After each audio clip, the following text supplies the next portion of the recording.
কলের মুখ সবসময় খুলে রাখলে একসময় যেমন টাঙ্কির সব জল শেষ হয়ে যায়, তেমনি দীর্ঘদিন ধরে লাগাতার বীর্য নষ্ট করার ফলে ব্যক্তির বীর্য শক্তি তথা জীবনী শক্তি শেষ হয়ে আসে। কারণ বীর্য হলো শক্তির প্রধান উৎস, পাশাপাশি একটি নতুন জীবনের উৎস।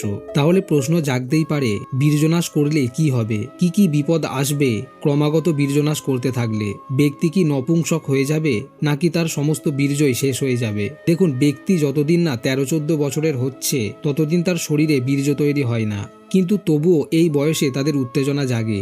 এই কিশোর বয়সে হস্তমৈথুন করলে তাদের বীর্য বের হয় না ঠিকই, কিন্তু তাদের শরীরে হরমোনাল জনিত কাজগুলি হতে থাকবে।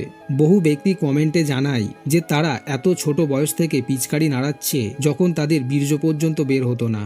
আমাদের শরীরে যা কিছু তৈরি হয় সবই কোনো না কোনো কারণে হয়ে থাকে। আমরা যে খাবার খাই বা জল খাই তার থেকে প্রয়োজনীয় উপাদানগুলি শরীর যেমন নিজের কাজে লাগায়, তেমনি খাবারের অপ্রয়োজনীয় অংশগুলি মলমূত্রের মাধ্যমে শরীর বাইরে বের করে দেয়, যাদের আমরা বর্জ্য পদার্থ বলে থাকি। তাহলে এখন প্রশ্ন, আমাদের শরীরে উৎপন্ন হওয়া বীর্য আসলে কি? সেটাও কি বর্জ্য পদার্থ? বীর্য যদি বর্জ্য পদার্থ হতো তাহলে এটা ফেলে দেওয়াটাই সবার পক্ষে ভালো হতো। বীর্য যদি বর্জ্য পদার্থ হতো তাহলে আমি কেন, কেউই একে রক্ষা করতে বলতো না। বীর্য বর্জ্য পদার্থ হলে শরীর নিজে থেকেই একে শরীরের বাইরে বের করে দিত। আমরা জানি স্বপ্নদোষ হলে শরীর এমনি বীর্যকে বাইরে বের করে দেয়, এক্ষেত্রে সেই বীর্য বর্জ্য পদার্থ। কিন্তু যখন কোনো ব্যক্তি নিজে থেকে নিজেকে উত্তেজিত করে শরীরের বীর্যকে লাগাতার বের করতে থাকে, তখনই হয় সমস্ত প্রবলেমের শুরু।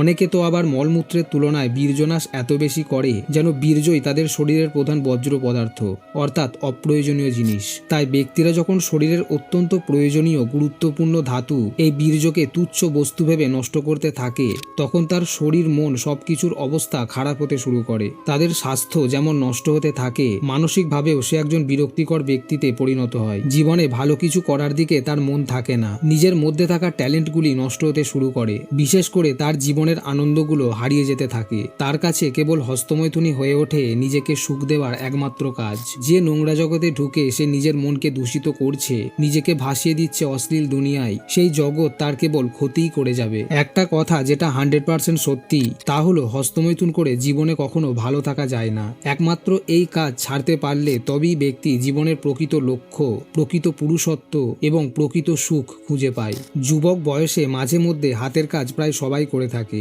সেটা অপরাধ নয়, কিন্তু সেইটাই যখন জীবনের একমাত্র নেশা হয়ে যায়, তাতে ব্যক্তি আসক্ত হয়ে যায়, তখন তা একটা সুন্দর জীবনকে ধ্বংস না করা পর্যন্ত ছাড়ে না। তাই একজন বুদ্ধিমান ব্যক্তি হিসাবে নিজের পুরুষত্বকে গড়ে তুলতে পিচকারি নাড়ানো কমানো শুরু করতে হবে আজ থেকেই। নয়তো পরবর্তীতে হয়তো বিয়েটা হবে, কিন্তু বিয়ের পর নিজের স্ত্রীকে সুখ দেওয়ার ক্ষমতা বিন্দুমাত্র থাকবে না, এমনকি বাচ্চা জন্ম দেওয়ার ক্ষমতাও হারাতে হবে এই সর্বনাশা অভ্যাসের কারণে। অনেক ব্যক্তি আছে যারা এতদিন প্রচুর পিচকারি নাড়িয়ে বীর্যনাশ করেছে এবং নিজের স্ট্যামিনা, পাওয়ার, সেলফ কনফিডেন্স হারিয়ে দুর্বলতার চরম সীমায় এসে দাঁড়িয়েছে। এক্ষেত্রে তাদের ডেলি এক্সারসাইজ করা ও বীর্য রক্ষা করে ব্রহ্মচর্য পালন করাটা ভেরি ইম্পর্টেন্ট। আর এই জার্নিতে নেচার মানিয়ার পারমাপ ক্যাপসুল আপনাকে দারুণভাবে হেল্প করবে। এই ক্যাপসুল 100% ন্যাচারাল ইনগ্রেডিয়েন্টস দিয়ে তৈরি, যেমন বাহমান, যা পুরুষ শক্তিকে উন্নত করবে, টেস্টোস্টেরনের মাত্রা ও লিবিডোকে বৃদ্ধি করবে। এছাড়া এতে থাকা তাল মাখানা শুক্রাণুর সংখ্যা বৃদ্ধি করবে, বীর্যের গুণগত মান উন্নত করবে ও আপনার স্ট্রেস কমাতেও হেল্প করবে। আপনার হজম শক্তিকে উন্নত করতে ও কোলেস্টেরলের মাত্রা কমাতে এতে রয়েছে সিংঘারা, এবং এতে থাকা বীজ ব্যান্ড লাল ব্লাড সুগারকে নিয়ন্ত্রণ করবে এবং শুক্রাণুর মাত্রা ও মানকে উন্নত করে গর্ভধারণের উপযোগী করে তুলবে। এই ক্যাপসুল দিনে 2 বার খাবার পর খেতে হবে। এই ক্যাপসুল ন্যাচারাল এবং সেফ এবং ক্লিনিক্যালি প্রুভেন। আমি ডেসক্রিপশন ও কমেন্টে এর সমস্ত লিঙ্ক দিয়ে দিয়েছি, আপনি সেখান থেকে প্রোডাক্টটি চেক আউট ও বাই করতে পারবেন। আপনি হয়তো এতদিন কতবার হাতের কাজ করেছেন তা বলতে পারবেন না, কিন্তু এরপর হস্তমৈথুন করার আগে এটা ভেবে করুন যে আমি জেনে শুনে নিজেকে নষ্ট করছি, এটা করে আমার কোনো ফায়দা নেই, তবুও আমি করছি কারণ আমি অসহায়, আমি দুর্বল, আমি কাপুরুষ, আমি অশ্লীলতায় আসক্ত।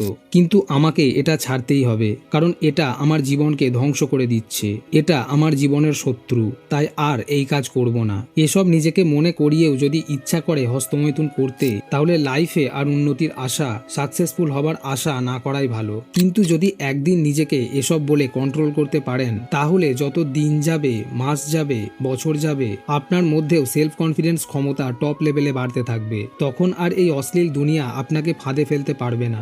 আপনি আপনার জীবনের সঠিক লক্ষ্য যেমন খুঁজে পেয়ে যাবেন, সেই সাথে জীবনের প্রকৃত আনন্দকে পেয়ে আপনি হয়ে উঠবেন সার্থক একজন পুরুষ।